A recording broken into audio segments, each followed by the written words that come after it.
All right, welcome back to the third now episode of Steeler Thoughts and Chief Feelings. I am your co-host, Chris Dorst. I am again the philosopher here, and my co-host here is.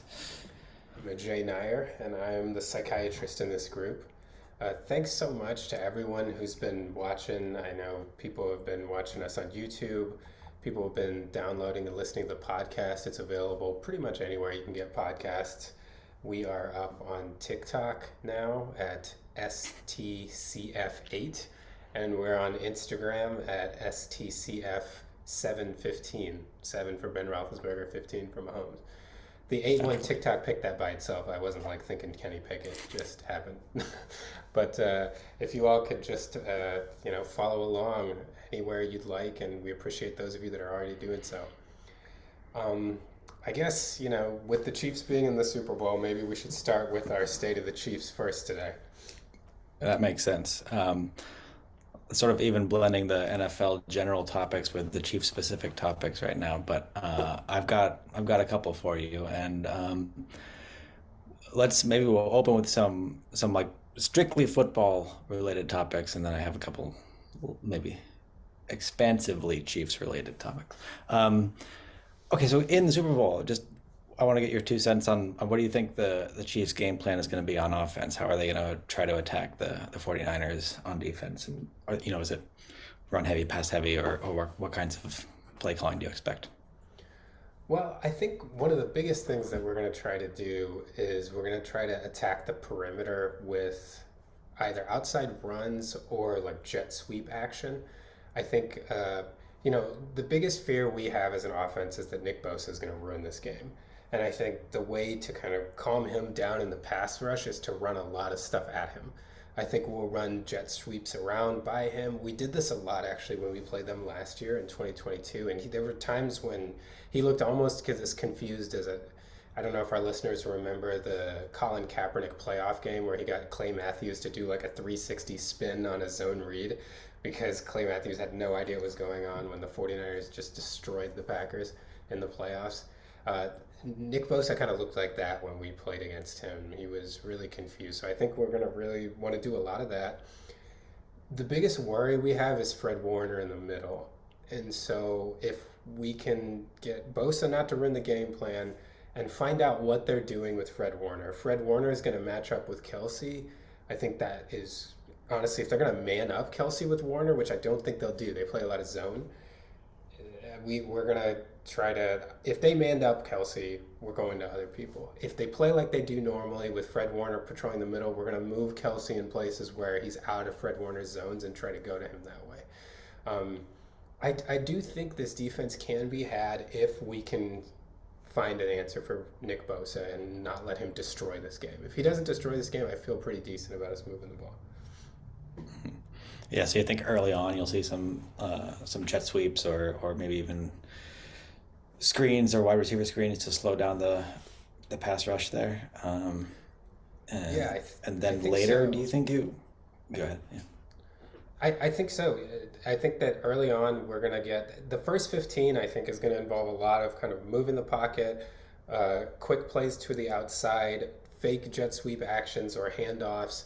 And like you said, we're going to keep some vertical elements in it because I think we want to make them kind of drop back and play. And they tend to be really static. I don't know if that's going to be the case. Everybody changed things up in the Super Bowl, but if they stay static, then Mahomes knows what he's looking at, and I think he will feel confident pushing it down the field. Yeah, cool. All right. Well, we'll see if that comes to pass. Misdirection early.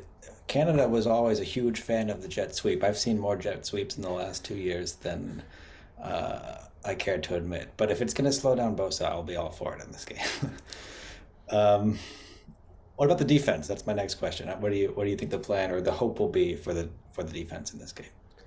So I think it'll be very much like what we tried to do with a team like Miami.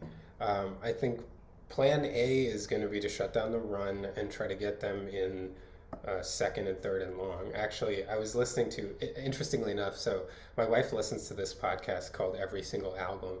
It's done by, she's actually an NFL reporter who's a huge Taylor Swift fan named Nora Princiati, with Nathan Hubbard, who used to be the CEO of Ticketmaster. They do it for The Ringer. And so she, I think, for Swift fans, was breaking down the game. And I really liked a lot of what she had to say. I mean, she's an NFL reporter, so obviously she had good things to say. But one of the things she was talking about is how this is particularly a matchup in which the defense really wants to make the 49ers get into second and third and long, and the 49ers really don't want to be in those positions. I think more so than in a general NFL situation. So I think number one, we want to take away, the run game as much as possible. And number two, we want to make Brock Purdy go to read two or three.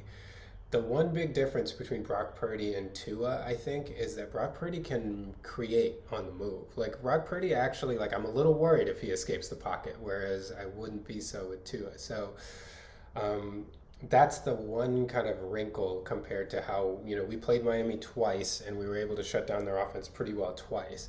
And so I kind of like a lot of what we used with them, with the caveat being that worried about a Brock Purdy scramble, or even just his ability to run and throw on the run, because he's throwing to guys who, if they get any room to run after the catch, like, we're dead.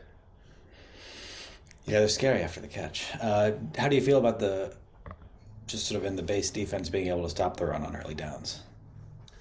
I feel like we can do an okay job if we commit to it. What I'm really worried about is if they go into light personnel and try to run on our light packages, because though our corners do a really good job, I feel like we can be had a little bit in the run up the middle. Our base linebackers do a good job against the run. So if they go big and we are in our base, I'm okay with that. If they run out of like 11 personnel, which means just one running back, one tight end, like, then I'm a little worried. And if they throw out of like heavy personnel, I'm also very worried, because they have guys like Kyle Juszczyk and George Kittle who are big guys who can catch passes, run routes, and our linebackers can be very slow. So I'm a little worried about that. Yeah. Um, good, good. Okay. So that gives us the offensive side and the defensive side of sort of what you expect the Chiefs to try to do. Uh, do you feel comfortable giving us either a score prediction or just a sort of general game trajectory prediction, how you think it might go?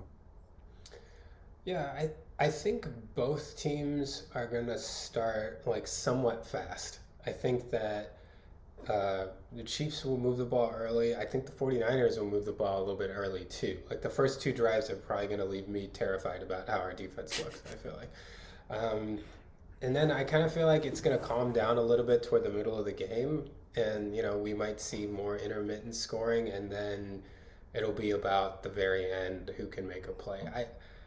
I feel like the Chiefs are going to win, and I think of it as something like 23-20, like that kind of game. I don't think it's going to get that high scoring.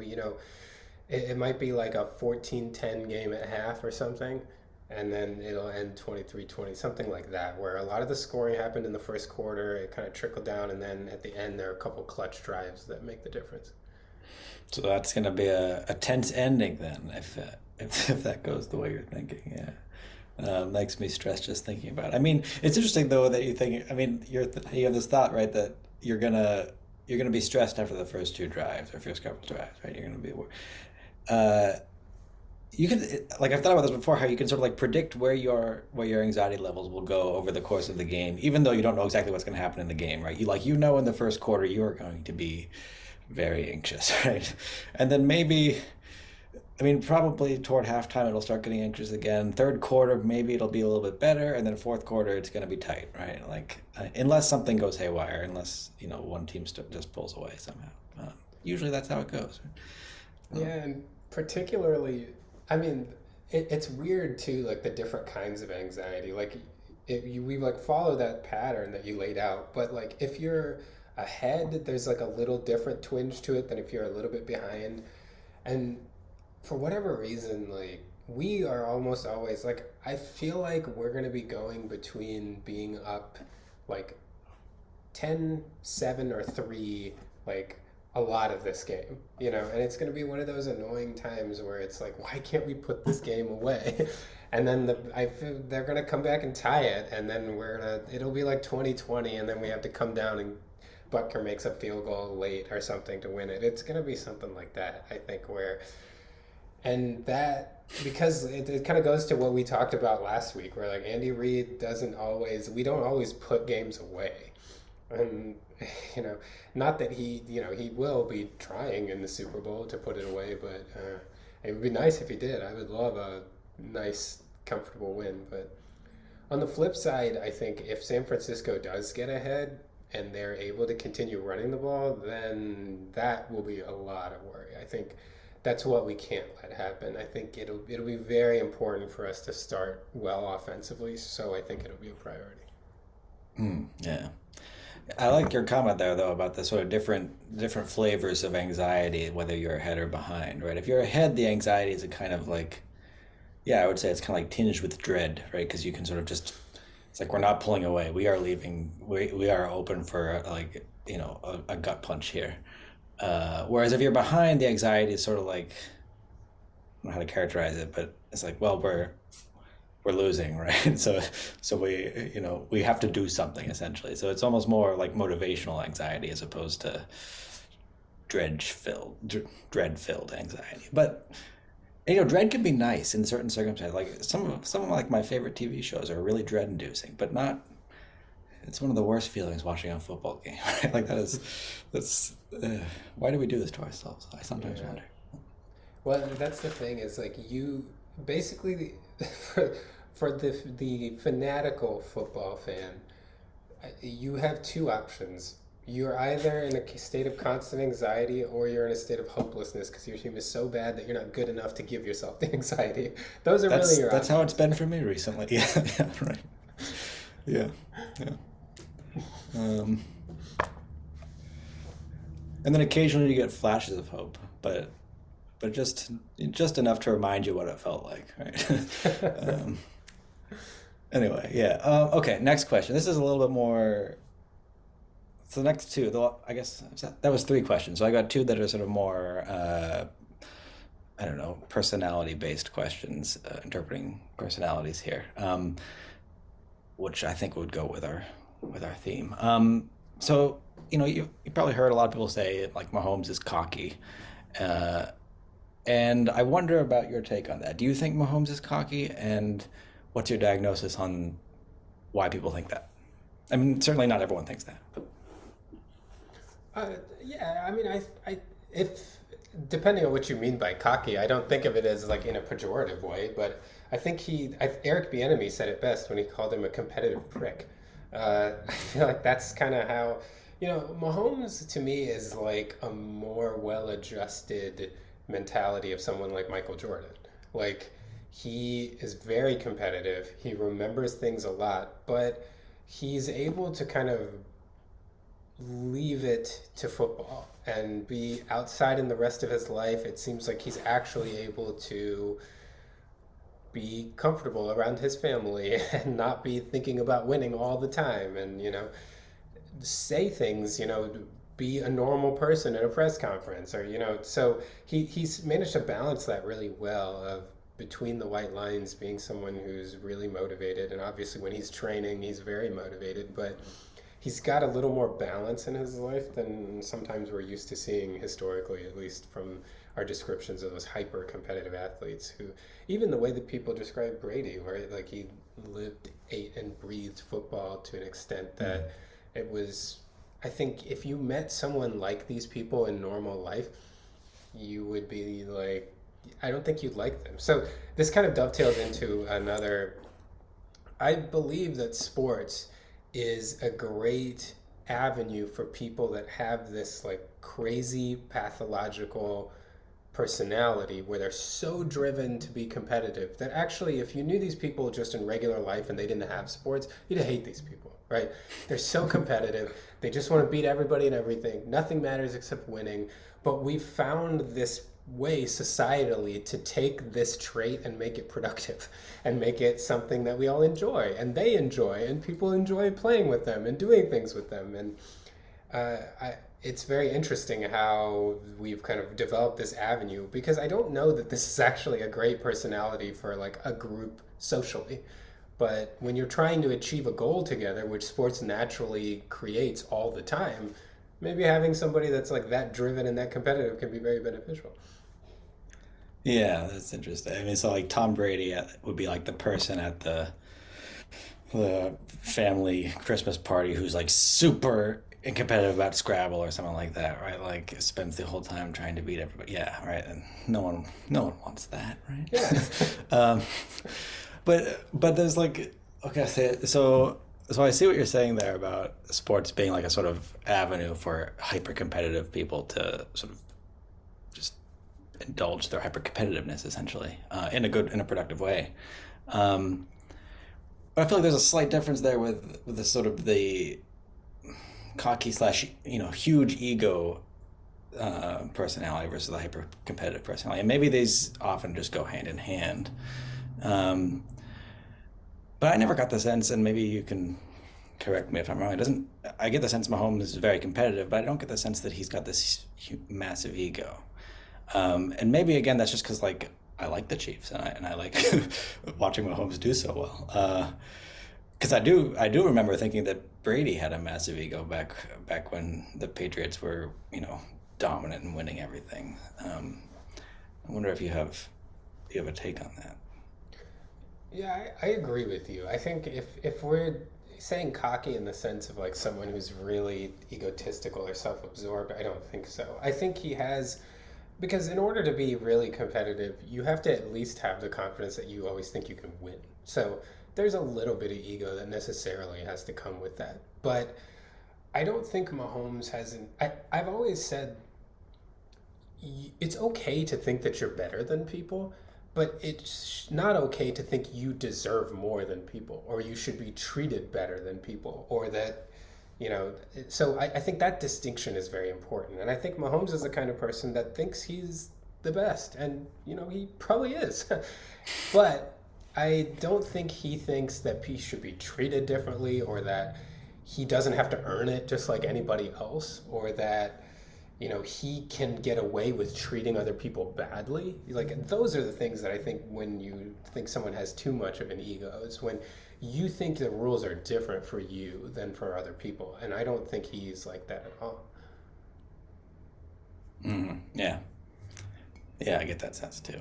Um, Having not watched nearly as much of him, uh, his press conferences as you have probably, but it does like raise the question of how to evaluate someone's ego in the context of having so much success in their personal endeavors essentially. Uh, it made me think of that time when Tom Brady was asked like before one of the Super Bowls, I think like who's your role model, and he said his dad, but it was like this very sentimental moment, right? He like pauses and then like starts to almost cry and then says his dad.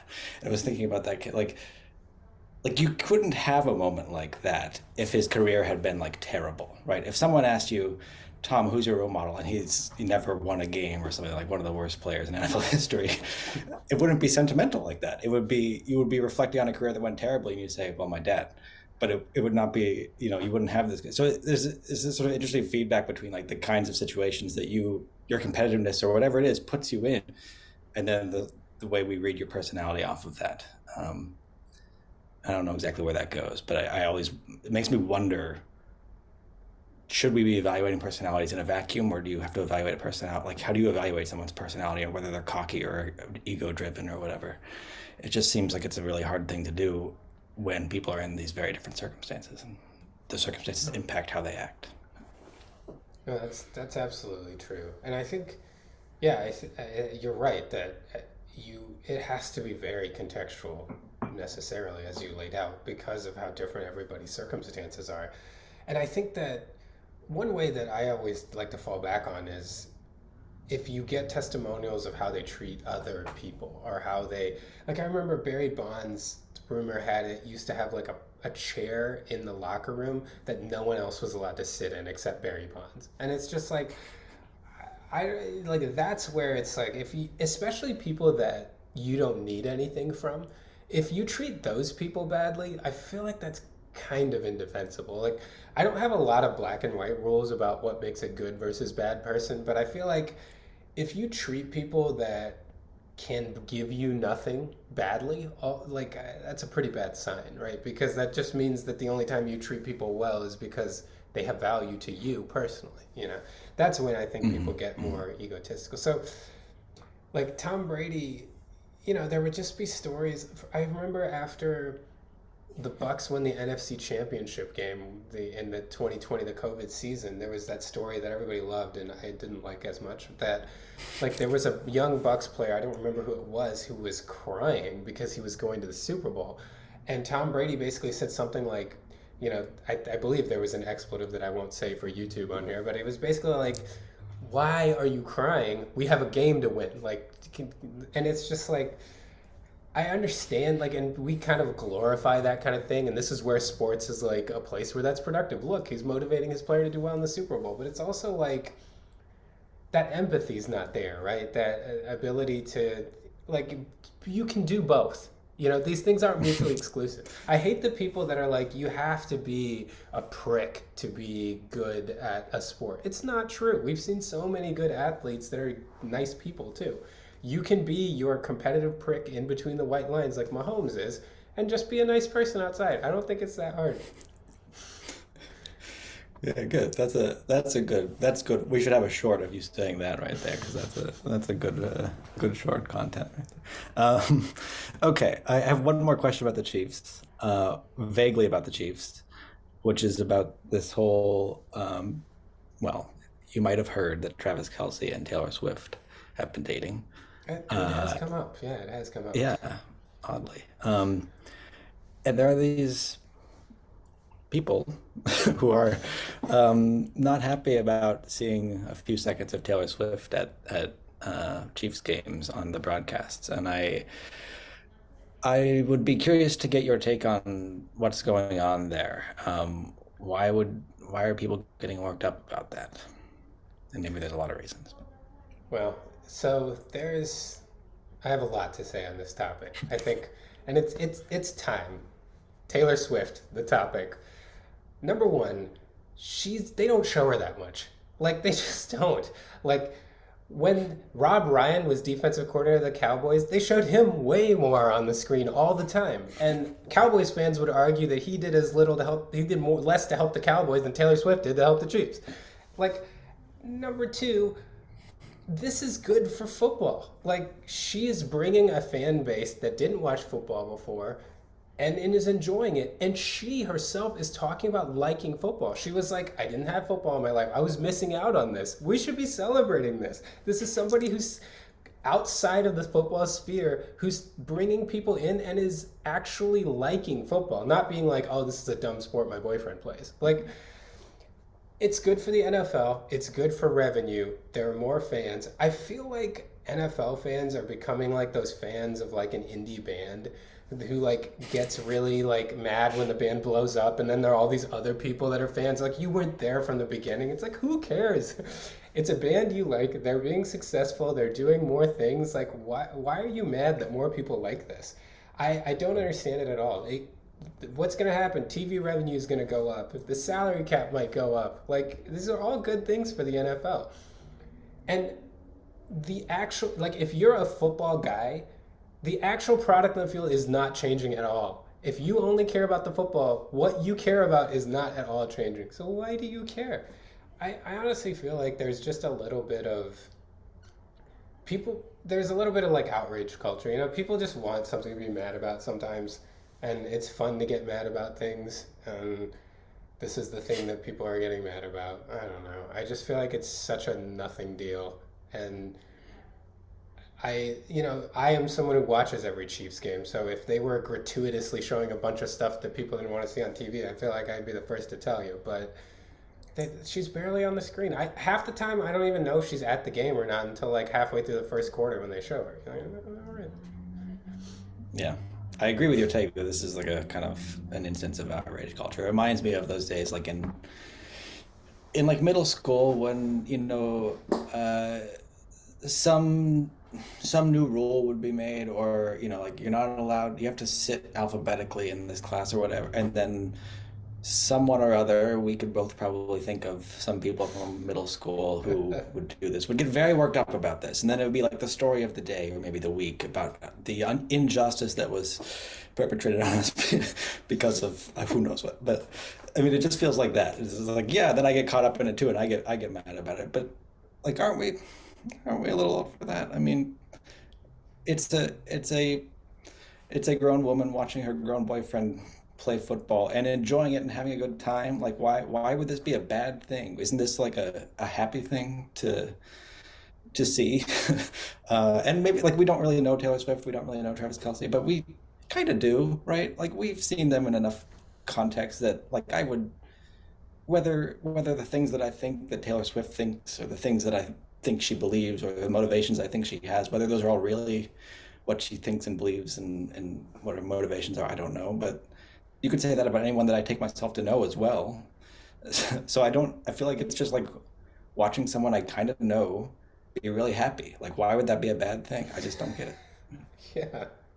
And and I will be the first to tell you, like, I would never consider myself a Taylor Swift fan. I think I respect Taylor Swift. She's clearly able to be very successful. And she's able to be very successful at something that I don't see the value. And yet she's like, but she's clearly like, not only does she make music that people like, clearly a great businesswoman, right? She's got like marketing down pat. She's got everyone clinging to everything she's doing, trying to find out. Like, she's living the life that I think everybody would want to live, doing like jet setting around the country, having a great time. Like, I don't know. You got to respect that. I don't. So, but my point being that I'm not someone who's predisposed to compliment Taylor Swift for what she's doing. Like, but I don't know. I feel like sometimes this just comes down to like some like guys just want to have it both ways. Like guys always talk about how they wish there was a girl that liked sports, and then when girls like sports, it's like no, no, you can't watch sports. You don't like anything about sports. It's like, what do you want? Like I don't know. Yeah, you just want to complain, I guess. Yeah. Well, I'm sure we will have more things to say about Taylor Swift and Travis Kelsey next week, uh, regardless of which way the game goes. Maybe one like follow-up question. Do you think he would propose if they win? It's a good question. I will say this. I don't think so, but I don't know. Like I was one of the people that was like, are they really dating when it started? Like, or did she just kind of throw him a bone and come to a game? Like, so I don't know. I've been underestimating this the whole time. So I would say no, acknowledging the fact that maybe I'm just underestimating again. I will say this though. If he is going to retire, then they're 100% getting married. Because that's the only reason he would retire. Like, to me. I think the only reason, I think you kind of brought it up when we had the retirement conversation on our first one, is that, like, well, with Taylor Swift, who knows, maybe he'll change. Like, that would, to me, that's the only reason. Otherwise, I would, like, put it down in pen that he's not retiring. Mm. And it would be like if there were an unforgettable proposal, like on the field after winning the Super Bowl would be it, right? Like everyone gets to see it. I mean, that would be incredible. uh, but what did she say? I mean, that would put a lot of pressure on her too. So yeah. Anyway, Although, um, Although I would say that based on what little we think we know about her, it seems like she might like that. Because apparently one of the things that she did like about Travis Kelsey was that he kind of pursued her publicly. He went on the podcast and rumor has it that she liked that about what he did. So maybe she would like the public proposal. yeah, maybe that would be. It would be something. It would be definitely a moment to remember, right? Like everyone would remember that happening. Yeah. Okay, well, that's all the Chiefs questions I have for you. Do you want to take a break or do you want to go into Steelers questions? Uh, I guess we can take it. And we're back. All right. So let's get into the state of the Steelers. Um, so the first question I wanted to ask you, it's going to be a little more kind of reflection on this past season. So the first thing is, what Steelers player would you choose as the player whose contributions this season for the team go most overlooked by the fan base. By the fan base. Interesting.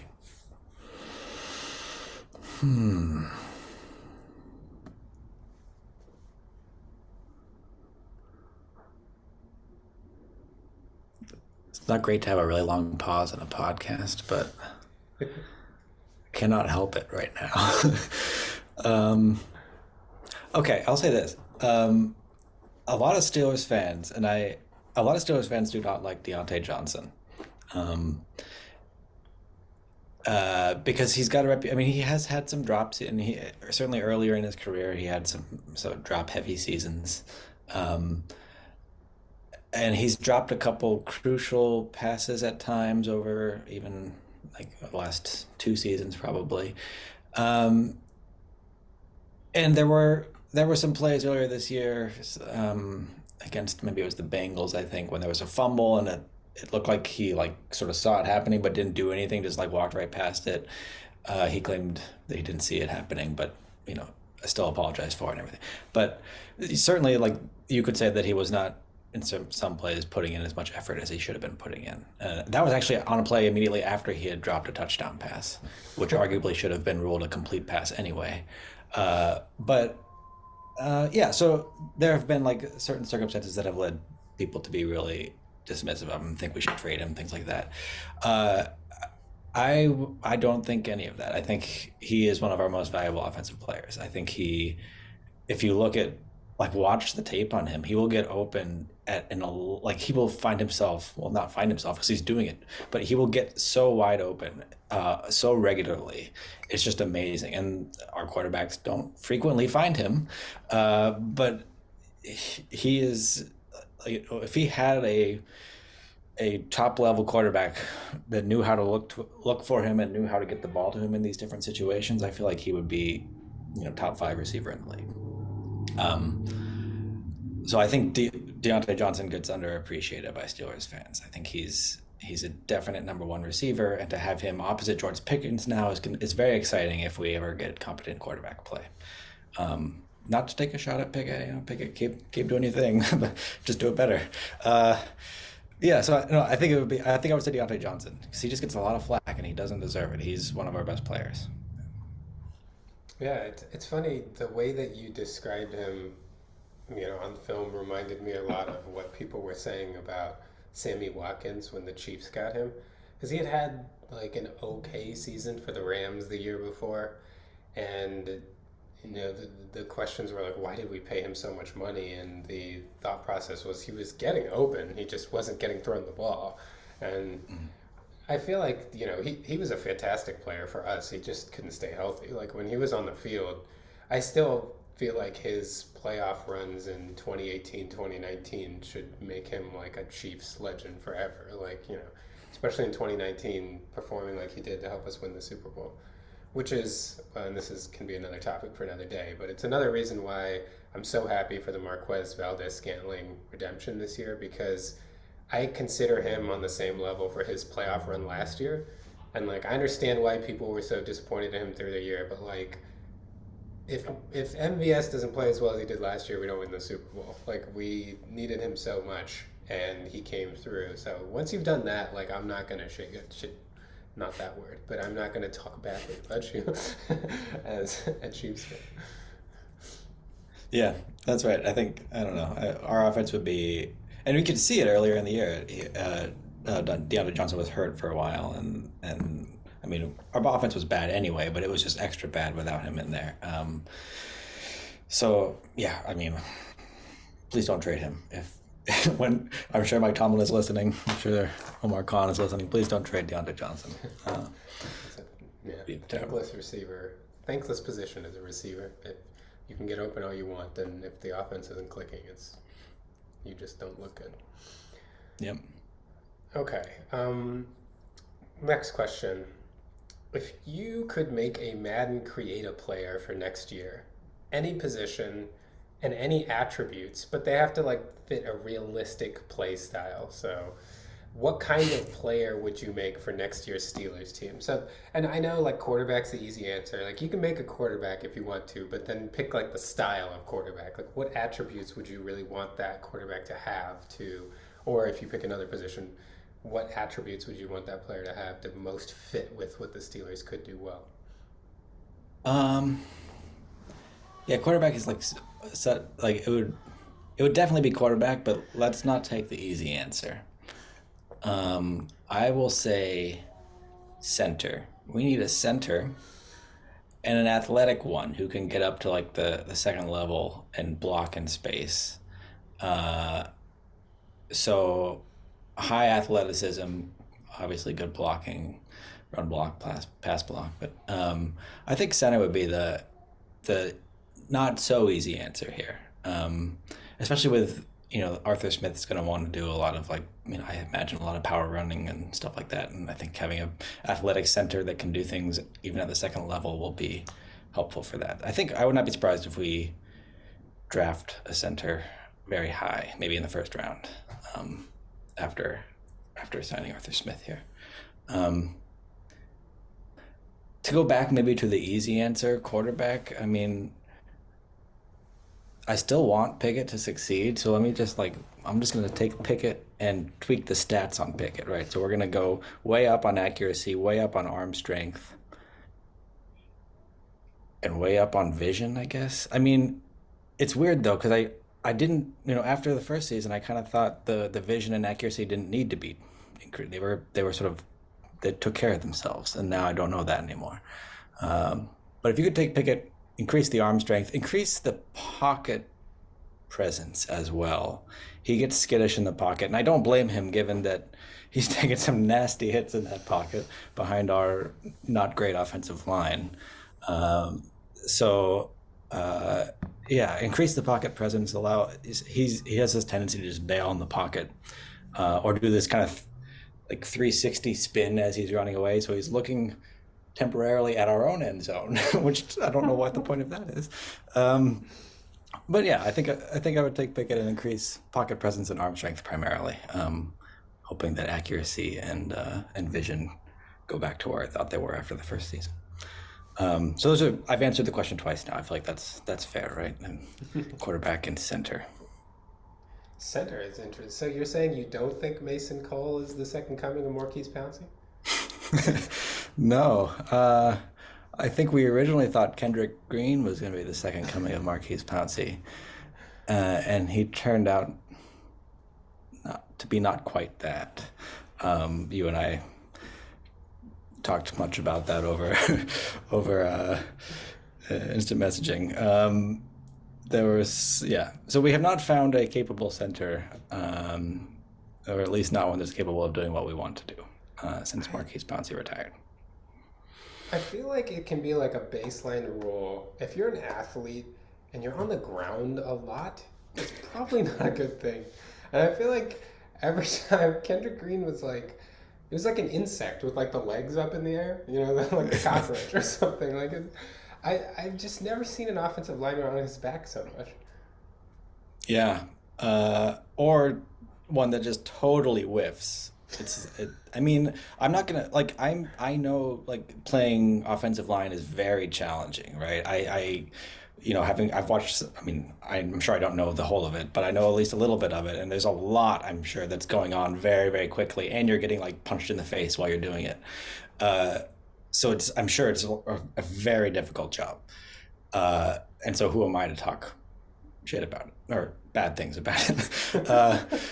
But still, I mean, I know good offensive line play from bad offensive line play, at least at sort of the macro coarse grain level. And when you're just standing there and someone is running right around you and you are still standing there, I think that's not what you're going for. What's interesting too is Kendrick Green. I think he's on the Texans now, and we played them this year, and he was starting when we played them, and he was fine. So I don't know what to make of that, but there you have it. Yeah, that's um, always the worst when you have someone that's like been terrible on your team and they go to another team and you're like, why couldn't you play like this then? That was it was very satisfying. For example, for me, that like when we played the Bengals, George Karlaftis went right around Orlando Brown Jr. and got a sack, and it was just like, okay, so other people can do that too. Other teams can corner around him too. Oh, good. It's still happening like when he's not on our team. It happens for others. Yeah. Okay. Um, let's see. Oh, I particularly like this question. I'm curious how you're going to answer it. Um, if you could change the outcome of one play in Steelers history, what individual play would you decide to change the outcome? Oh, that is such a good question. Oh man. And there are so many plays to bring up here. Oh man. I mean, okay, so like the ooh. Like the real obvious ones would be something from the Super Bowl against the Packers. Maybe uh the pick six on, I guess that was our second drive. We were in deep at our end zone, and Ben just launched it, but got hit as he threw, and it got picked off and returned all the way for a touchdown. So, like, just make that go incomplete or something, and then, oh, but that's not even the worst. I mean, that put us in a deep hole, and then we were getting back into it. The Rashard Mendenhall fumble, maybe that. That I think that would be the one I would probably have to say. That, third quarter, I think we're driving. It's 21-17, if I remember right. And we're going, we're on like the 40 or something, like Green Bay 40, and then this Mendenhall fumble destroys all of our momentum. And this is after we had been down 21-3, is that right? I don't remember enough about that Super Bowl. But anyway, we had all the momentum, and then that really turned things. So one of those plays would probably be my first answer, but there were some other, like there were so many seasons in there where, like in 2018, I guess it was. Um, we had a tough stretch there, but I think we were a really good team. We just missed the playoffs. Um, and if you had changed, so we had this game against the Saints late in the season, where it turned out to be the last game Antonio Brown played for the Steelers. But he and Ben had just like lit it up, and yet we lost. We ended up losing by three because of a Juju fumble on a catch when we were driving to try to tie it at the end there. Um, there was a play early in that game where Joe Hayden, I think, was called for pass interference in the end zone on a fourth down play, like a 4th and 3, and they lobbed it into the end zone. And it was, I thought, I mean, granted, I'm biased, but I thought it was a terrible call. It should not have been a pass interference. Gave him first and goal, like the 1 yard line, of course.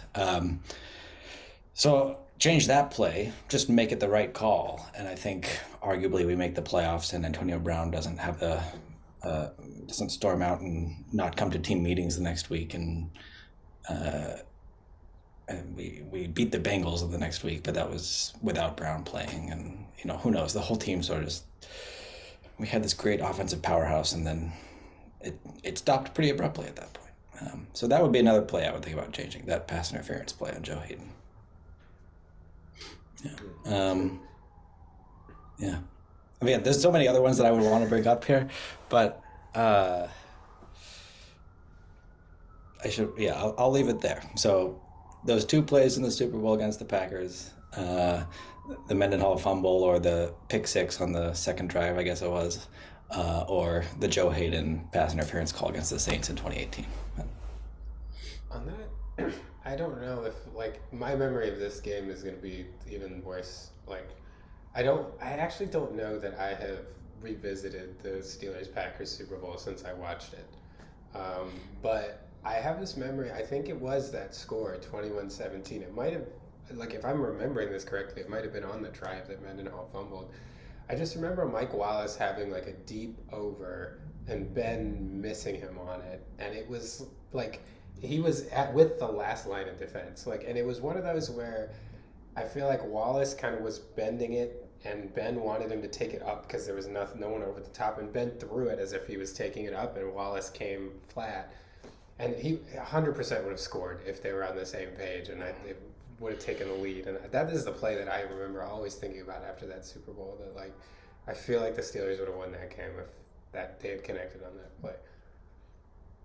I don't know if I remember that play off the top of my head, but I would not be surprised, right? Like there were Ben Walls were dangerous in that Super Bowl. Even I mean they did have a touchdown that Super Bowl, and I remember it being like this beautiful play, like a sort of pocket shot, but Ben, threw it so early and just gave Walls time to run under it right before the safety got there for a touchdown. It was the kind of play that you appreciate more when you're not making them regularly. All right. And then next question for you. This is more kind of thinking into philosophy on team building. We already brought up Antonio Brown. I this may be a hard question to answer because so much of your recent fandom has been under Mike Tomlin, so it might be hard to remember what it was like thinking about team building without Tomlin. But I was thinking, like, seeing how Tomlin has managed people like Antonio Brown or Le'Veon Bell or other people that Chase Claypool, who all have like struggled in other places after leaving because of their ability to like mesh with the team or do what the team needs them to. Do you feel like under Tomlin you're more interested in taking a chance on a quote unquote character guy than you would have been before Tomlin or without someone like him?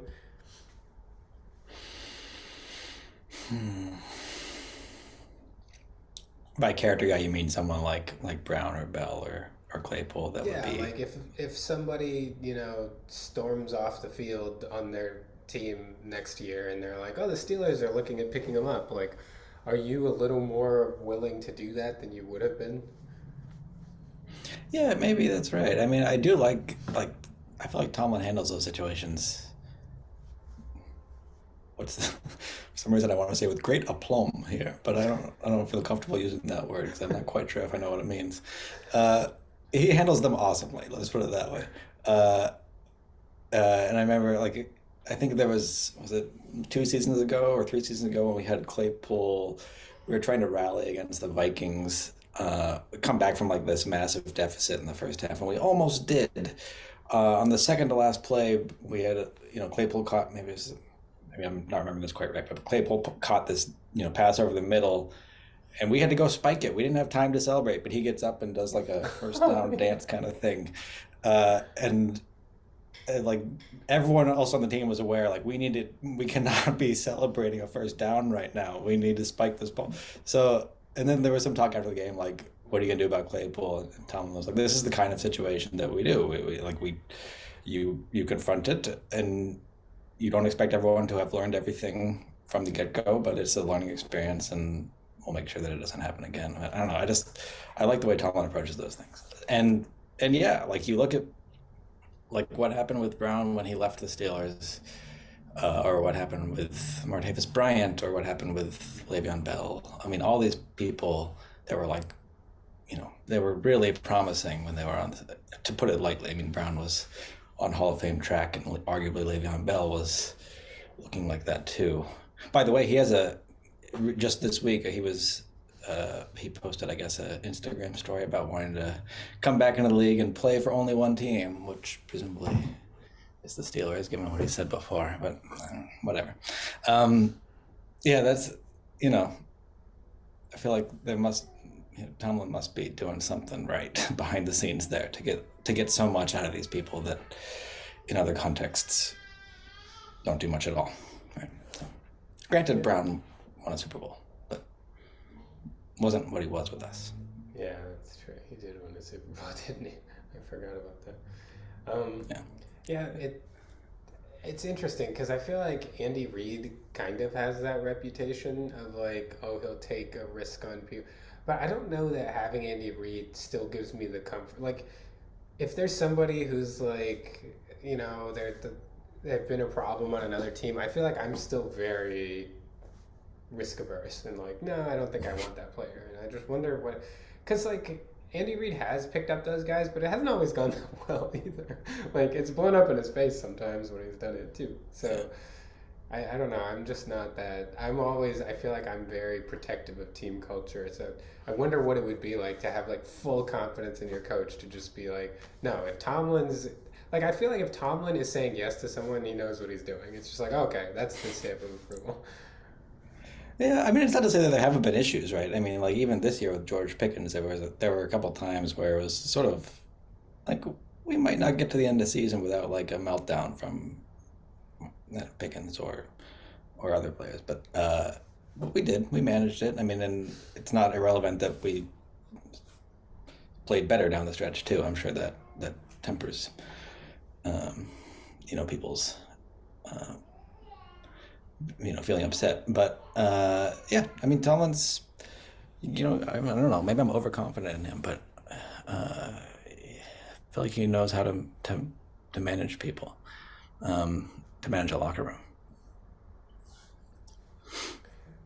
All right, and then the last question. This is one that I have prepped you on, and this is something that I, I honestly don't really know why, but it's very near and dear to my heart.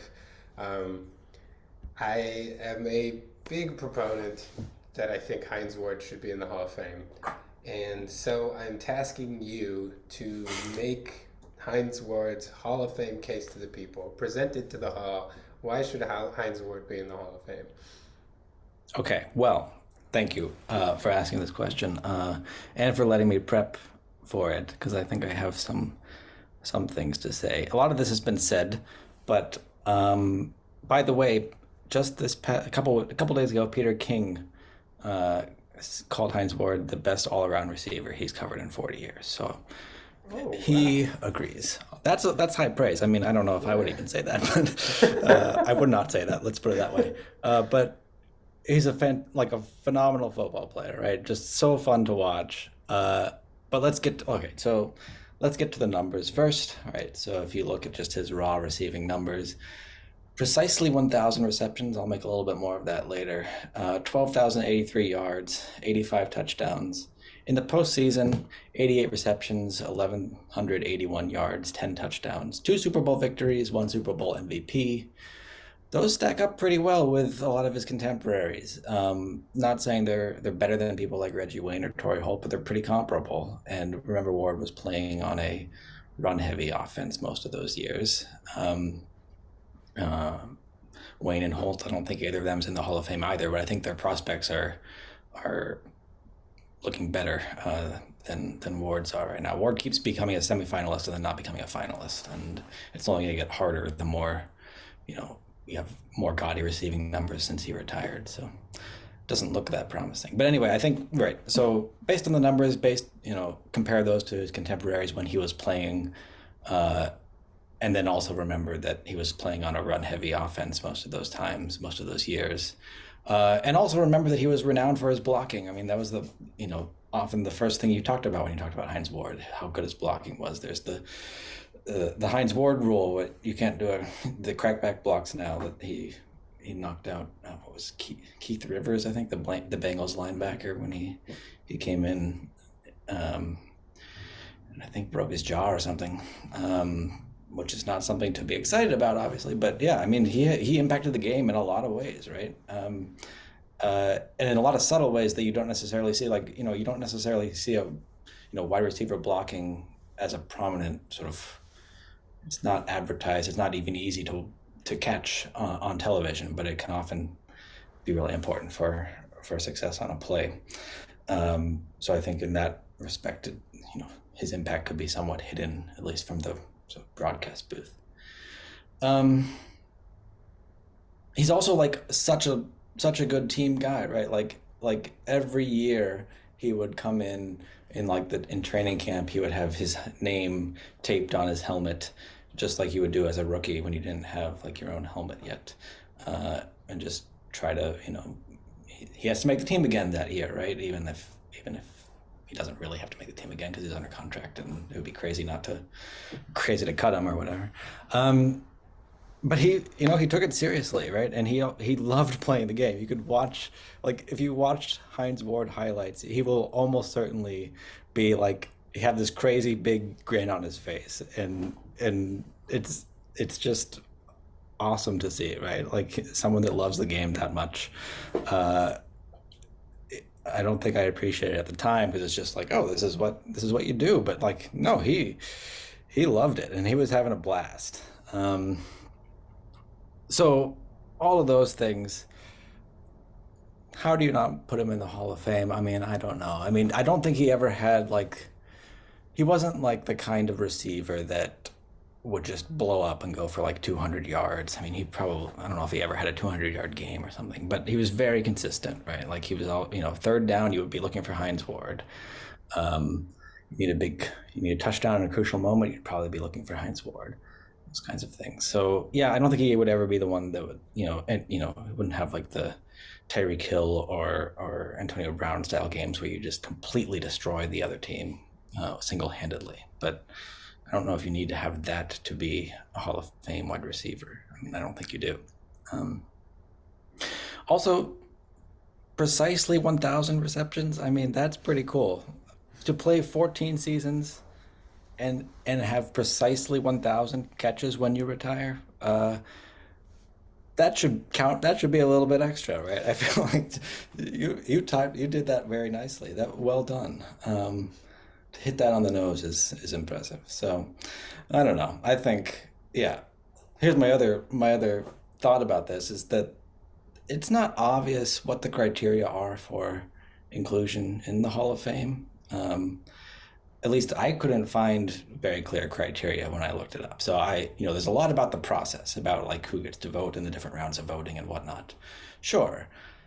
But like, what are we voting on, right? Like, what are the criteria that we're looking for when we vote or when the voters vote? That's not so obvious, at least from what I looked at. I don't know if you know more about it, but uh, what I think that's a problem. I honestly, so I got a little hung up on this when I was doing this research because it's like giving an assignment to students and then not saying what you're looking for on the assignment. Right? Well, that's turn in a paper. Right? Great. What's the paper got to be on? I'm not telling you. Um, I don't I don't think that's very. I mean, you could argue that you look at who's already in the Hall of Fame. You look at the careers they had, and maybe you compare sort of it's a sort of a family resemblance that what were they like, and is this player like that, or was this player's career like that? But the game changes over time too, so you can't really even do that. So I think we do need to have clear criteria for what we're looking for in a Hall of Fame vote. Um, and we don't have them. So as much as I think Ward should be in the Hall of Fame, I really don't really know what the I want him to be, but but based on what criteria? I mean, yeah, I don't know because I don't know what the expectation is. Yeah, that's a great point. I think that the phrase that comes to mind is that somewhat hackneyed phrase that like if can you tell the story of the NFL or of football without mentioning this player? And again, that's incredibly subjective. How detailed of a story are we telling?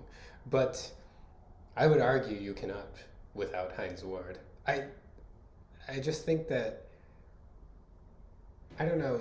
This is where like I do think that in addition to kind of add to what you're saying, there are a couple of things that I feel like are points too. Like one, his career started in 2001.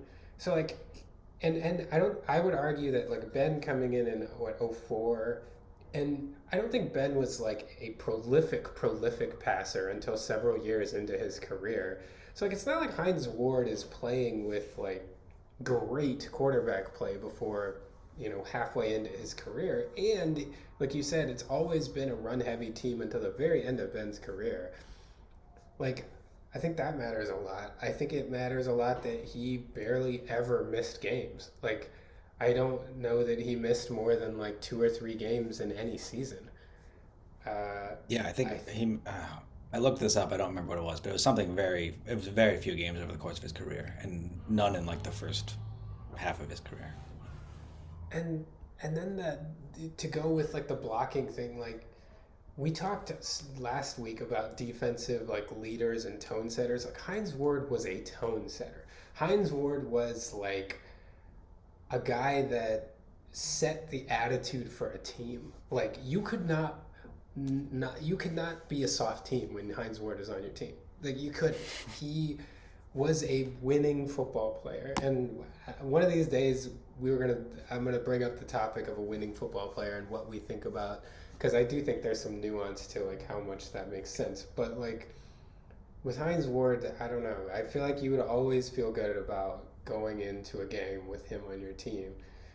And finally, I think postseason accolades should matter a lot in the Hall of Fame, because ultimately the goal is you're trying to win championships. And this, if we talk about the story of the league, it's written in the playoffs and it's written in the Super Bowl. He's a Super Bowl MVP, and he over 1,000 yards receiving in the playoffs. Like I don't know. I think to me it's like I understand that Reggie Wayne and Torrey Holt, like Reggie Wayne played with Peyton Manning for most of his career, which is not like that doesn't mean his accomplishments don't mean anything, but that's also significant. Uh, and Torrey Holt, like he didn't play with the greatest show on turf for that many years, but he had like what 4 or 5 years of like a very prolific offense in the Rams. Like he was a rookie, Kurt Warner's first season when they won the Super Bowl. So I don't know, like it just these other things matter in addition to the stats and especially the postseason success. I don't know that how many receivers do you feel like have been that impactful in winning in the playoffs? Like where you would almost say like in the that the receiver was as important as not as the quarterback obviously, but right up there. And you don't say that very much about a wide receiver. I don't know. Yeah, As you can tell, I except really like for, Heinz Ward. I mean, it's hard not to like him, right? You can give like isolated games where a receiver played a humongous role, right? I'm sure there are games where like Julian Edelman played a huge role, or I mean that's another question, right? Whether Edelman should be in the Hall of Fame, but if he gets in the Hall of Fame and Ward doesn't, I will. Exactly. I don't know what will happen. I will just. I will be perplexed, but I'm already perplexed because again I don't know what the criteria are for inclusion aside from you get voted in. Did yeah, I mean he seemed to show up. He showed up in big games. He was very reliable. Yeah, I miss that guy. All right. Let's see. Before our next break, maybe we can do one NFL general question, and then we'll Yeah, finish sounds that good. segment up on the other side of the break. Um, Maybe I'll ask you All right. one. Um, so you said a bit about this earlier, but I was curious to get your take on Brock Purdy, um, especially in light of like you watch him play,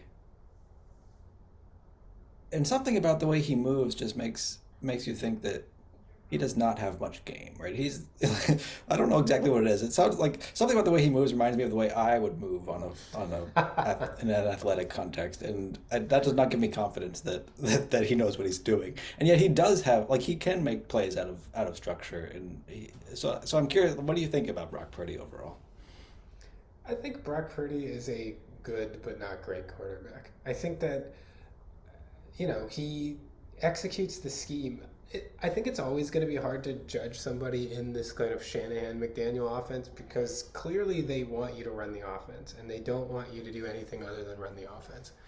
And so this could be a chicken and the egg conversation about quarterbacks in those systems. Like even Garoppolo, who in my opinion looked way better in New England than he did toward at least the latter time in San Francisco. And it's like, well, when you kind of get pegged into this offense that's just a machine that you have to operate, and then when a team figures out what the machine's doing and take off the first or second read, then you don't know what to do and you look terrible. Like I think it becomes a little hard to evaluate quarterbacks. I think he's good at running that offense, and I think he's a little better than most. Even I don't think he's a better quarterback than Tua, but I think he's better than Tua at creating when things don't go very well in that kind of offense, which is the new wrinkle on him. It's actually, this kind of dovetails into a question I was going to ask you at some point I had written down, which is that it seems like in the Shanahan McDaniel offense, if you take away the first read, it kind of self destructs. And I wonder why it's so hard for teams to take away the first read. Like, because some teams can do it, right? And then they look terrible, like when the 49ers played against Baltimore. and Baltimore did it to the Dolphins too this year, and then the Chiefs did it to the Dolphins twice. Like, and you just make so you wonder. Some teams clearly seem to be able to do something to throw that grain of sand in the gear system and throw off the offense, but it seems very hard to do.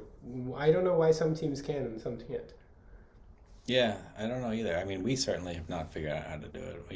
We get steamrolled when we play all the 49ers this year. But it does seem like that, right? Like it's yeah, stop the first read, and then things are. I mean, you can sort of see why that would do it, given the sort of highly structured offense that they're running, right? Like it's structured so that the way they run the routes and the way that the people are positioned pre-snap is designed to get this person open against this coverage. And if you don't get that person open, then you're later in the play. Other things might not have gone quite right, or the timing could be slightly off at that point. And it makes sense that if you could disrupt the first read, that you're in a good position.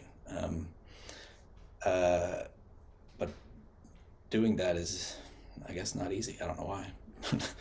Yet, yet some seem to do it quite successfully, but most cannot. I don't know. Yeah. But going back to then, like your question about Brock Purdy, it's almost like then if you're in that offense, it's you want to be somebody who can execute what's given, like knows the offense really well and knows what you're supposed to do. And then it's like an added bit of spice to have a little ability to create if it goes off the rails. And Purdy seems to have that a little bit, which I think is a nice new wrinkle for San Francisco. I don't think he's someone who we're going to be telling our grandkids about. You could probably write the story of the NFL without Brock Purdy, maybe. Once it's all said and Yeah. done, we'll see. Like maybe he'll prove us all wrong. But I he's good for that team, and you almost wonder if Shanahan would rather have a guy like him than a guy like Trey Lance or someone who's like an uber skilled quarterback. You know, he doesn't want you doing anything other than running the offense. Yeah. I mean, you wonder. I mean, I think I have the same judgment about Purdy that you do. But I do wonder, like, how much of that judgment is just because he is running such a structured offense where he's not supposed to go off script, and so I don't have the. And if, like, he does sometimes go off script, and sometimes it works out. It's surprisingly, right? Like it, I'm surprised when it does, but it does frequently enough that I think there's something there, and I wonder what it would be like to see him in a less structured offense. I think I don't know how to. I think that might be sort of the kind of thing you would need to see to really evaluate him Yeah, as a quarterback. yeah, I agree. My instinct tells me that it would be a little better and a little worse and different. Like he would overall probably look worse because he doesn't have the structure propping him up, but he seems to at least be able to create a little bit, so that bit might come out. Yeah. All right. Should Well, we take a break? Come yeah. back. Let's take a break. And we're back. Um, I thought over the break uh, of another play that I have to mention that I would want to change in Steelers history. Um, 2017, playing the Patriots at Heinz Field, and Steelers fans probably know where I'm going with this, but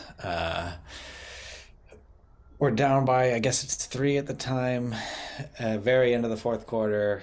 We're on the Patriots like 10-yard line and throw a pass to Jesse James, who catches or doesn't catch it and goes into the end zone. And it's ruled a touchdown initially and then incomplete, and then we throw a pick on the next play. So, or maybe it was two plays later that we threw a pick, but it didn't go well after that point. We did not win the game.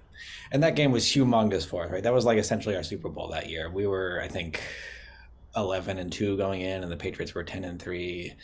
It gave them the tiebreaker for the 1 seed. He ended up losing to the Jaguars in the playoffs anyway. So in some sense, it didn't make a difference to the season. But it was such a heartbreaking play. That was the kind of play where afterward I had to evaluate like how much I invested in my fandom, essentially, right? Like that was like maybe I am too invested in this. But that was so painful. And to be fair, like we maybe shouldn't have even been in that position in the first place. To get there, we had some fluky long pass to Juju. He like ran along the sideline, and it looked like the Patriots like like one player expected another player to push him out, and neither one pushed him out, and so he just kept going. Um, so maybe we shouldn't have even had the opportunity, but we did have the opportunity, and we did not capitalize.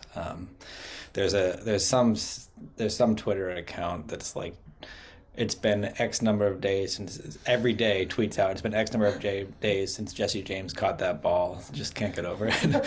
um, that's a tough one. And I had to mention that. I should have brought that up originally, but I realized you can't leave that one out. So And I think of that play every time a ball is ruled a catch fumble on replay. Because nowadays it seems like you like touch the ball for a millisecond and then like move, and it's like, oh, there's a football move. You had 2 feet down, and then catch fumble, and it's like, what? The rules yeah, have even that year. Sorry. no, go ahead. Even that year, like in the Super Bowl, I think was it Ertz or something like that, had a catch that was ostensibly very similar, and yet it was ruled a catch in that case. And I remember thinking, why would this be a catch? I mean, I was glad that it was, but I really preferred that the Jesse James one also count as a catch.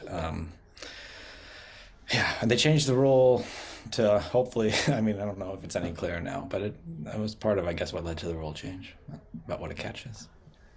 Yeah, I don't think anyone knows what a catch is. And like I know I definitely like it better now than then. I feel like then the bar was very high, but now it feels like the bar is a little low.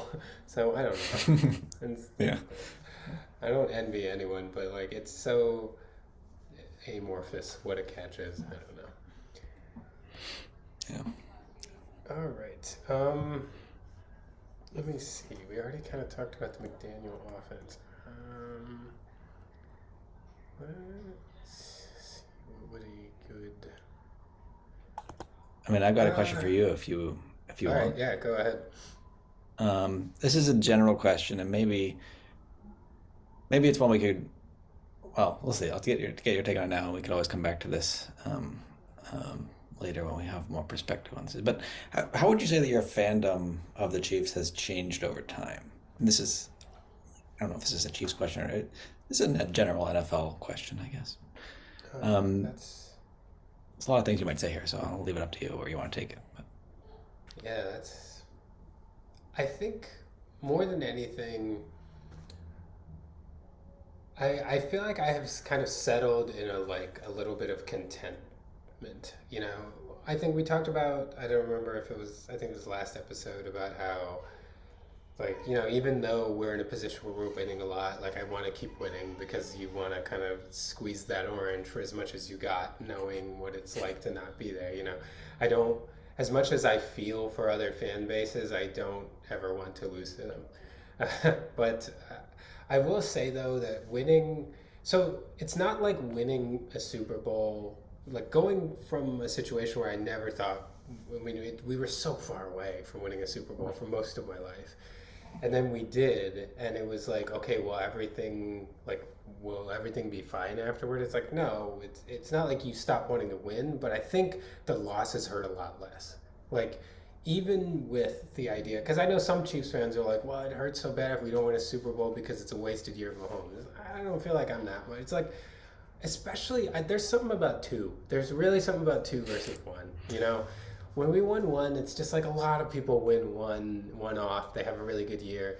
But like now that we won two, it's just kind of like, of course, I would love to see, man, if Mahomes got 8 and got past Brady, like that would just be the best. But I do feel like, when the idea of us losing this game, it would be terrible. It would suck. But like, we won 2 Super Bowls. There's definitely just it's just not the same pain. Like, I still remember how bad it was in 2017 when we were up 21-3 against the Titans. I was at that game in the wild card playoffs, and then we lost because, among other things, Marcus Mariota threw a touchdown pass to himself. And that was like in front of the seats where I was sitting too.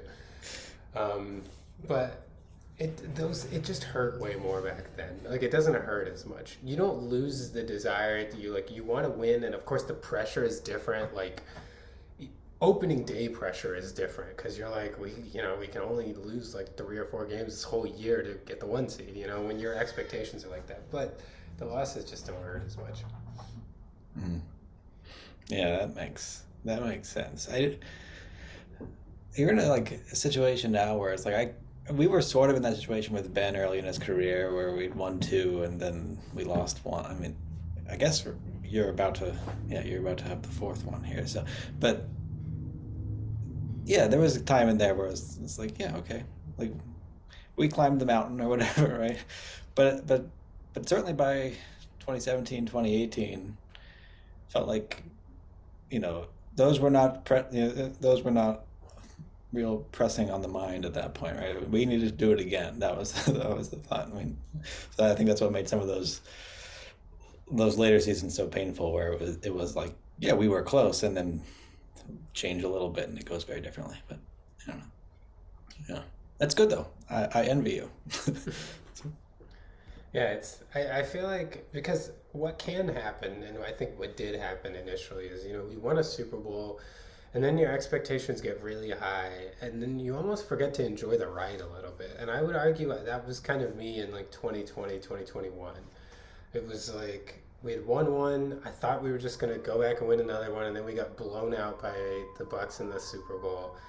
And then 2021 was like a little bit of a slog, and you just forget to appreciate. Like I feel like this year, even though we went 11-6, was a way happier year for me than 2021 was when we went 12-5. And it's because like I just was able to enjoy the ride. Like yeah, we lost some games, but it was like I don't know.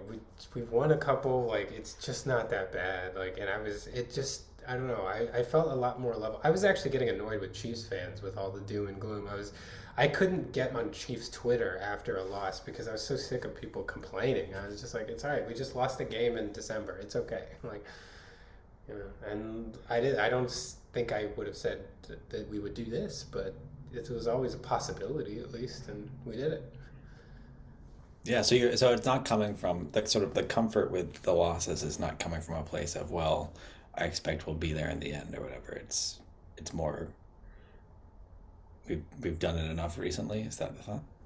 Yeah, and that like it's just remember that it's nice to be around, like I think when you're around, there's always a chance when you have a quarterback as good as we have and you've won it a couple times, so you know that if you don't make it this year, it's not going to be like the worst thing in the world. And I think because you've won it a couple times, you have faith that like, all right, well maybe the team makeup wasn't quite right this year, but maybe we'll get it next year. I think it's a combination of a lot of those things, but I think just winning a couple recently has just eased a lot of pressure. It's not like those two are at least like in the bank. And so like yes, let's keep building, but let's not forget that like those are in the bank, and we're still around. It's not like we're going 4-13. Like we went 11-6. Like it's okay. Like we have a shot. Yeah. Yep. Great. Well, where are we? Do we have any more NFL topics in general? Yeah, look, I'll ask one to you, and then maybe we can go to our anecdotes. So, what do you think about how much of a player's personality do you attribute to their situation? And so, to kind of explain that, like I was thinking about Travis Kelsey, and the Ravens clearly tried to like out tough us, in the AFC Championship game. They ended up kind of playing themselves. They got a lot of penalties, and there was actually a very interesting. I was watching. I don't know if you've watched the JT O'Sullivan does these like QB school videos where, so he Mm. was doing the Patrick Mahomes AFC Championship game, and there was an example of like ran a third down play to Kelsey where it was a third and like four or so. It was like a little lob pass Mahomes threw to him, and Roquan Smith was the only guy that had any chance of stopping him. And instead, he like chose to nail Rasheed Rice, who was coming on a crosser, and it looked like it was just like purely an intimidation tactic. But by doing that, he took away his opportunity of chasing Kelsey down, and Kelsey got the first down.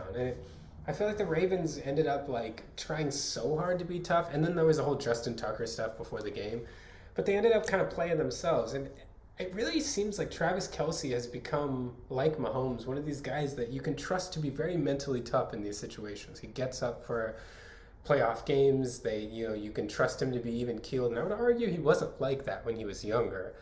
And so, like, how much of that is Kelsey, and then how much of it is because he's with Mahomes and Reed, and he's played with guys like Tyrann Mathieu and Frank Clark? Like, when you think about Ben Roethlisberger's mental toughness and how he's always seemed to come through in these big games, is it because he came up with guys like James Harrison and Troy Polamalu? Like, how much impact do you think those things have versus the person themselves uniquely? Yeah, this is like, yeah, good question. I mean, this kind of harkens back to the earlier discussion about how much of like our impression of a person's ego is external to like based on external factors. And I mean, I kind of think a lot of it is, right? I think a lot of our personalities are, um, you know, I don't know how to say this in a way that doesn't sound like too literary or something, but they're sort of like read onto us from other people, and how they read them onto us uh, depends on the context they've seen us in, essentially, right? So I think a lot of it can be based on the situations that you are in, and how much of those situations is really due to you versus external factors. I mean, like go back to the Brady case, right? In the Brady case, is he is like you can't have that sentimental moment without the massive success that he had, right? So whew, I mean, there's like so many ways to try to attack this question. I don't really know a good way to do it, but I think yeah, like our impressions of people are really colored by um, the circumstances that they end up in and they find themselves in. Um, and yet at the other end of this, you take away some of those, like go back to the Ben Roethlisberger case, where you take away some of those other great players, um, like James Harrison and Polamalu and whatnot, and in some sense, Ben was still the same player. I mean, he certainly changed over the course of his career, but his competitiveness was still there, right? So, he would still be the one leading us back from huge deficits, or I think like it seemed like he was still the sort of the core of our team's competitiveness later in his career, even when you took away those other star players that were helpful to him. So, I guess there are certain aspects of his personality, or one's personality, that you can just be confident will remain no matter what the circumstances are around you. But would he have So been this is able not to an answer to grow your question. those? Well, do you think Ben would have been able to grow those if he hadn't had Troy and Ben, and James Harrison? Like, I agree. Like, it Yeah. seems like some of these things could be transferable to later, but could they have been built in the first place if not for that environment? Yeah, that's interesting, right? So like even his own impression of himself as a super competitive, super whatever, you know, I don't know, he probably thinks of himself as a great player, which he was, um, but yeah, that impression of himself was also, yeah, shaped by his surroundings earlier in his career, and so led his personality to be what it was later in his career, right? Yeah, that seems right. Um, yeah, I guess there's like two different ways in which the surroundings could impact our reading of a person's personality. Right? Like one way is that the surrounding literally sort of shapes they notice it, and then their their thinking about themselves changes or is impacted by their success or failures or whatever. And then the other way is that we sort of read it all on essentially, right? Uh, include like based on the situations they're in, here's what they do. And if you did the same thing in a different situation, like with if you had less success in your career but you acted the same way, would we read you the same way? And I don't know that. I kind of think not. I think we would, what looks like cockiness in one case might look like just, you know, enthusiasm in the other. And so I don't um I think, I guess in multiple ways, one's surroundings are going to gonna change how we understand that person's personality. Yeah, that makes sense. Yeah, it's a very interesting issue, and it came up. I thought about it initially in the context of because Travis Kelsey was like a little bit of a head case when he started, and I don't know if it's like aging plus who he was around later in his career, but somehow he's become this just very reliably tough person. And you try to push him around, you try to, the Chiefs weren't even like that like 3, 4 years. Like the 2019 Chiefs, I think the Baltimore Ravens would have punked us. But this version of the Chiefs is not going to be pushed around like that. It's interesting. Yeah.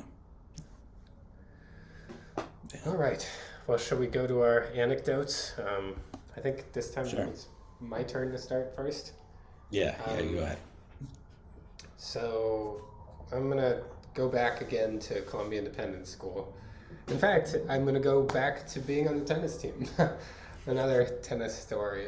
So one of the things that we did on the tennis team, we would sometimes have these like weekend tournaments where, on a Saturday you go to some, we both grew up in Columbia, Missouri. So you'd go to some small town in mid Missouri and a bunch of high schools would get together and you'd just play like a small bracket. And you'd play like in singles and you'd play in doubles.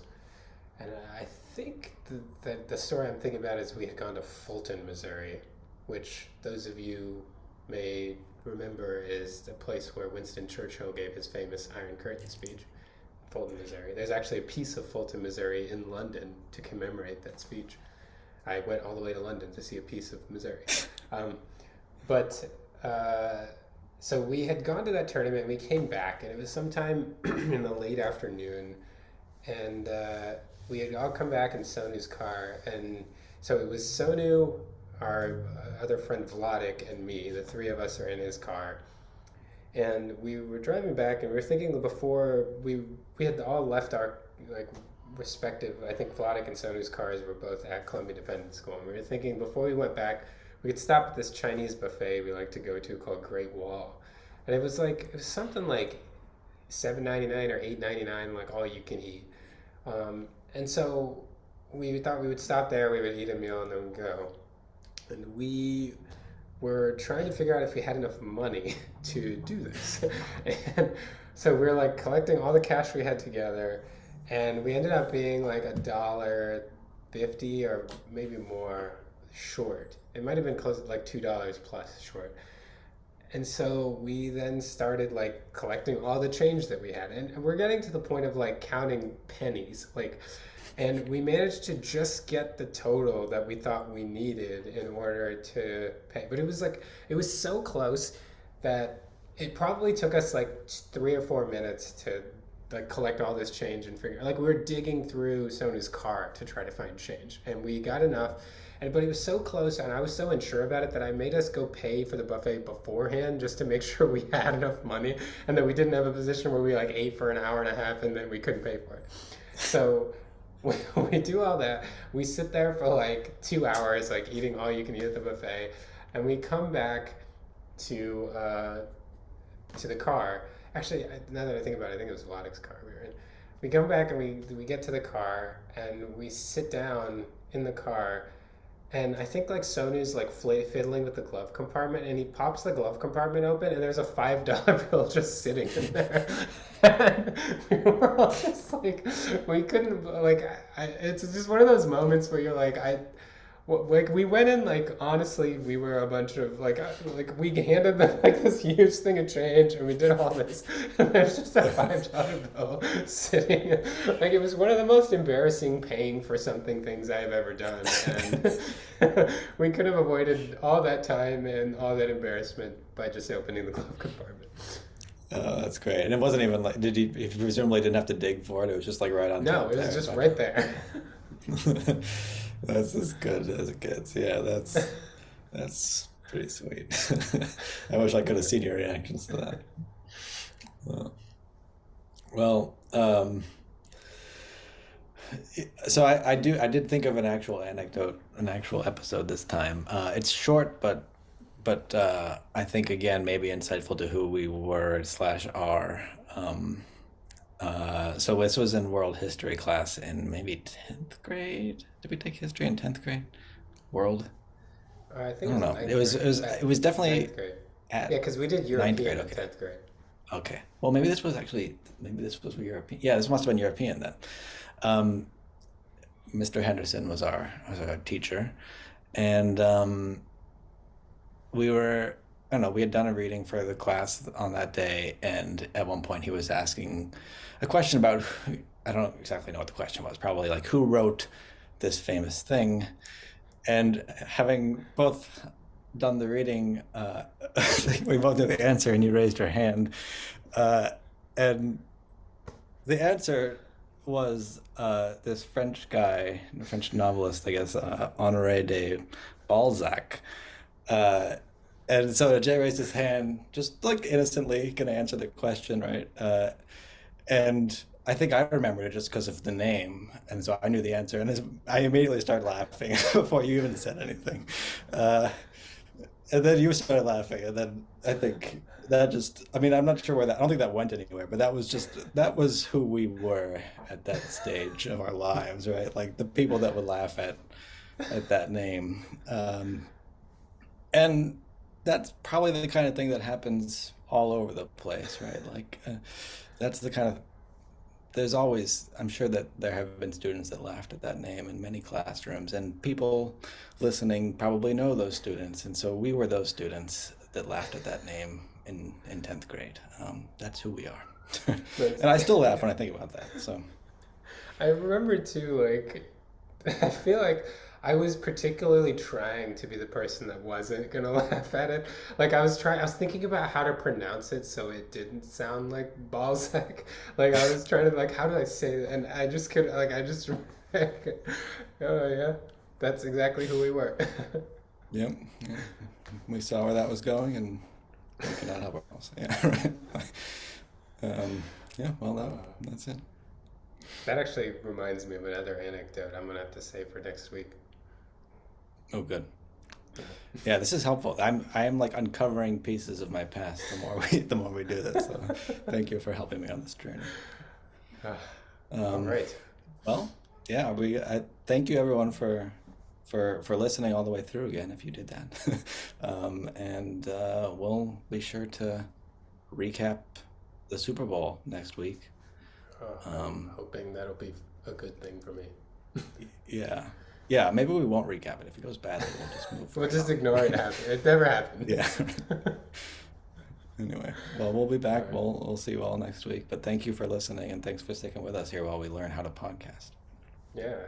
And if you are listening on this, like we will try to drop about two or three shorts or videos on our socials on YouTube, Instagram, TikTok. So please follow along and please comment, reach out to us if you have any thoughts or anything you'd like to see on the podcast, any questions you'd like to be answered. Otherwise, until next time. See ya.